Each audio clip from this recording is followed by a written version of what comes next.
it does seem to be that this is... People talk about weight loss strategies, miracle strategies. This does seem to be the first peer-reviewed thing that actually works. I don't care how peer-reviewed it is. I've never heard so much ridiculous nonsense in my life.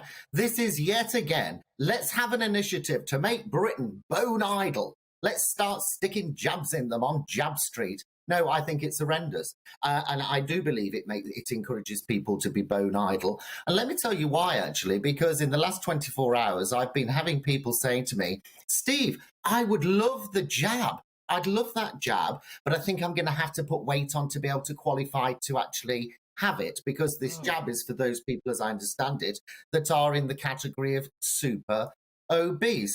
And what I would say to people on a much more serious note is if you are considering this, look deeply, look very deeply, deeply being the word, into the potential side effects of this, right? Because they're not great. Okay, so I would say that. I made a few notes, actually, when I was preparing for this.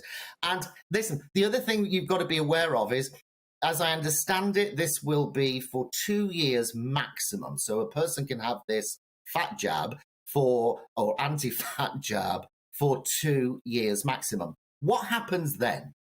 And also, you've got to remember, when you're dealing with weight, you really have to look at the root cause.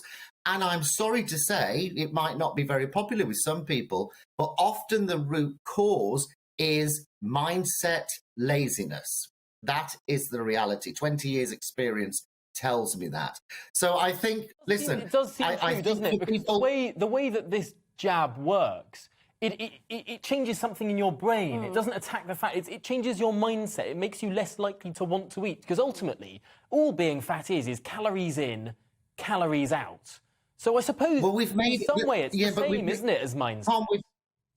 Well, it is, but we've made it so complicated in this country. You know, I'm a very straight-talking sort of individual, and my results are incredibly good. Not with everybody, but they're pretty smart over the last 20 years. And yes, weight is a battle of the mind. But to help people overcome that battle of the mind, I do not believe sticking a needle in their arm every week, and it's quite expensive, by the way. It's quite pricey, this, and I think all that money should go into dementia care, but that's another story. I just don't think that's the answer. That's not the answer. People are much better off looking at what I would consider to be much healthier alternatives than having the prick. And what are those healthier alternatives? Is it eating healthier and exercise? Because the reality is people know what they need to do to lose weight. You need to exercise, you need to eat healthier.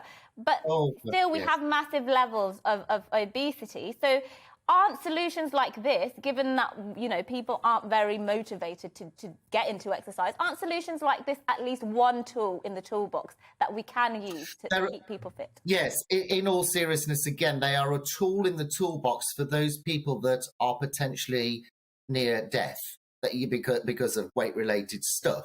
And I can appreciate that, and I would understand that. But to give this message out is just ridiculous. And you are right that people in the country, we know what we should eat. You know, we know what we should eat and what we should do. The problem we've got is a pandemic, and it's called can't be bothered-itis. That's what we're suffering from. It is striking to look at various countries, and the countries that have the fattest people in them broadly are countries that sort of do the least exercise. It's really, it's just an equation, isn't it? Yeah. The amount you eat and the amount you move. And if you drive everywhere instead of walking everywhere, and if you eat too much, you're going to be fatter.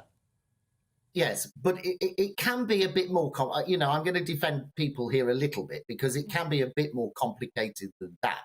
Because, yes, we know what we put in, but we got to burn it off one way or another. But it is a battle of the head for many people. But I do not believe sticking a needle in the arm of people, as I understand it, it's weekly, is the right way to go about it. We should be spending that money in coaching the heads of people to take personal responsibility, to have aspiration, and to start taking action. And it's only then that you get somebody to lose weight and manage their weight, I should say, for the long haul. And that's what we're talking about here.